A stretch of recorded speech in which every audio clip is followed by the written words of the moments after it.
আলাইকুম, কেমন আছেন আপনারা? আশা করি ভালো আছেন।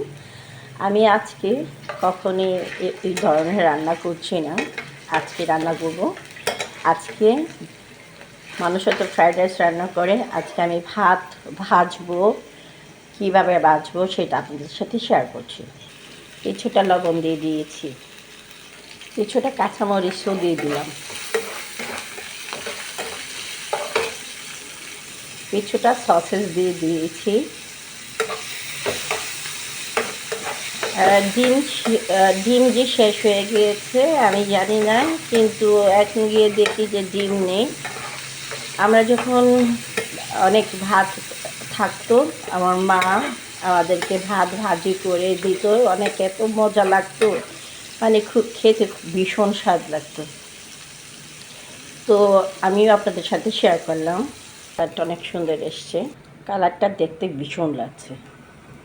এই ফার্স্ট টাইম ডিম ছাড়া আমি ভাত ভাজি করলাম, তাও সসেস দিয়ে আমি ভাত ভাজি করলাম।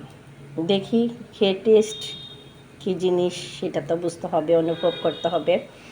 তো ভাবলাম যে আজকে ডিম ছাড়াই ভাত ভাজি করে একটু খেয়ে দেখি কেমন লাগে। তো আপনাদের সাথে শেয়ার করেছি। আপনারা ভালো থাকেন, সুন্দর থাকেন, সুস্থ থাকেন। আসসালামু আলাইকুম রহমতুল্লাহি ওয়া বারাকাতুহু।